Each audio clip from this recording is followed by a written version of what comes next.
identifying and exploiting institutional voids as business opportunities. The Economist published a report in 2010 imparting the following statistics. The United Nations World Investment Report calculates that there are now around 21,500 multinationals based in the emerging world. The number of companies from Brazil, India, China, or Russia on the Financial Times 500 list more than quadrupled from 2006 to 2008, from 15 to 62. Brazilian top 20 multinationals more than doubled their foreign assets in a single year, 2006. Multinationals expect about 70% of the world's growth over the next few years to come from emerging markets, with 40% coming from just two countries, China and India. Companies in the Fortune 500 list have 98 R&D facilities in China and 63 in India. Some have more than one. No visitor to the emerging world can fail to be struck by its prevailing optimism, particularly if his starting point is a recession-racked West. The 2009 Pew Global Attitudes Project confirms this impression. Some 94% of Indians, 87% of Brazilians, and 85% of Chinese say they are satisfied with their lives. Despite these numbers, institutional voids very much exist in all emerging markets.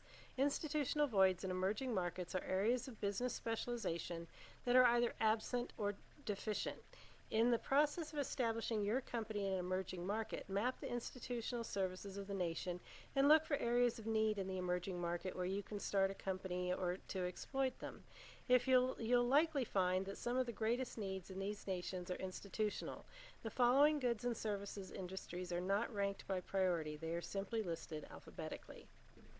Accommodation and food service. The hotel industry, for example, while seemingly managed worldwide by some major hospitality companies, is researching and responding to accommodation and food services needs in emerging markets because what these nations want is different from what the visitors to them from other countries want. In most emerging markets, lodging and dining businesses are rooted in the culture from which they came. There is great demand in the new markets for businesses that match their culture. Arts, entertainment, and recreation. There are two ways to look at entertainment, the arts and recreation industries in an emerging market. Does the market want the style of rest and relaxation other countries have? Or does it want an infrastructure within which to expand its own culture? Some countries don't want any outside recreation influence in their culture. Others want very much to be matriculated into the world culture through their leisure activities. Either way, there are ample opportunities for entertainment-oriented industries in emerging markets because the poorer the country was, the hungrier its citizens become for culture as their means improve. Construction. Urbanization of emerging economies drives the need for construction services. Despite a series of regional recessions in the past 3 decades, industrialization has created a perennially growing demand for construction. Not only does urbanization drive the growth of engineering and building, it also grows industries that support it.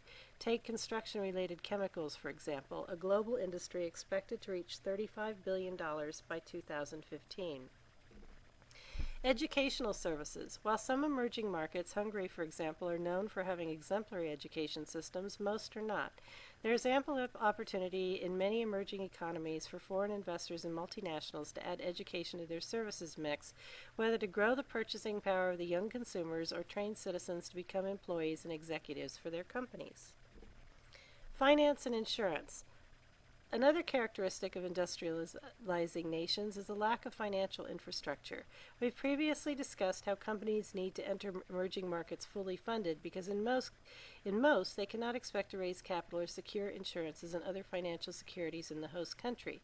Take credit, for example. Globally, credit bureaus alone support over $800 billion worth of credit, yet impact only 1 in 5 people in emerging markets, as opposed to 80% of people in advanced economies. Healthcare and social assistance. The Deloitte Company is a good example of one that has seen opportunity in industrial void areas in health and social protection. Their initiatives address, in their words, the full spectrum of needs in the emerging market they penetrate. They build capacity of stakeholders, government and non-government, at the central, regional, and district level in health systems, strengthening social protection programs. provide technical assistance within specific health areas, including HIV, AIDS, maternal and child health, neglected tropical diseases, reproductive health, and nutrition. Design and implement pension and social safety systems to improve the lives of populations, and implement USG and other donor programs in emerging markets settings for over 20 years. Information and communications. How we connect is one of the biggest and fastest growing global industries. Economists agree that the communication industry is saturated in most developed countries, but in many emerging nations, the industry, for example, telecommunications, portable communication devices, etc., haven't even reached 50% penetration. The industry is tasked with innovating in order to provide goods and services to the 80% of the world's consumers who are at or below middle income and make up the world's largest information and communications market. Management of companies and enterprises. As we discussed in the education services section of this video, one of the largest voids in emerging economy infrastructure is executive level management. In many economies, there simply hasn't been much of a requirement for people with training and experience to run large corporations. As a result, domestic and foreign industries that specialize in training executives are growing and in high demand. Furthermore, you could enter into an emerging market with a sizable and effective management team. You can capitalize on opportunities to merge with existing companies and manage their capabilities to a higher profit level. Manufacturing. Most emerging markets were, in the not-so-distant past, agricultural and associated labor-based. The demand is high in these markets for capital, equipment, training, and management of manufacturing facilities. The manufacturing void is also a driver for developing all of the business sectors that support it: communication, distribution, import, and export, etc. Professional, scientific, and technical services. These service providers support the construction industry through engineering and design, business of all types with accounting and legal services, and perform research such as looking for oil and valuable minerals, for example. All are very business and industrialization dependent, and industrialization is dependent on them. As nations emerge, the demand for these services skyrockets as, for the most part, they simply weren't essential to an agrarian economy. Public administration. The vast majority of industrializing nations also make significant changes in their political systems, typically liberalizing and increasing privatization of business. As a result, the need for public administration, especially in fast-growing urban areas, increases. The development of industry puts huge demand on the regional governments and public services, and there is much opportunity for city planners, law enforcement, instruction, and other services related to keep citizens healthy, safe, transported to and from work, etc. Real estate, rental, and leasing. Despite the real estate downturn in developed countries, undeveloped countries and underdeveloped nations should continue indefinitely to see the real estate markets grow. Again, urbanization of industrializing nations is a major contributor to this phenomenon. In these countries, citizens are mostly seeing an increase in their personal wealth and decreases in housing prices as housing becomes more available. Investors are being encouraged by economists to invest in housing and commercial properties in these nations for the foreseeable future. Transportation and warehousing. As part of the distribution system so vital to manufacturing, raw materials in and product out, the transport, shipping, and social industries are often badly needed and in scarce supply in emerging economies. Don't be daunted by the presence of major freight carriers in these countries. The regional distribution systems still offer plenty of opportunity. Utilities. Many emerging nations don't have much in the way of water, sewer, power, and communication infrastructures. Unlike developed countries where these markets are saturated, multinationals are finding that developing this infrastructure, especially as a function of urbanization, is badly needed. The design and construction of these systems also infuses companies with profits from contracts with temporary crews who, in turn, infuse money into local economies while they are there.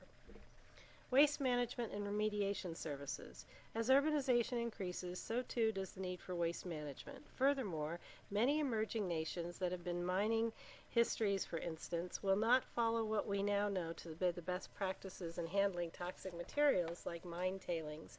As citizens of these countries become increasingly aware of the health and safety risks garbage and toxic waste pose, the demand for services to remove them grows.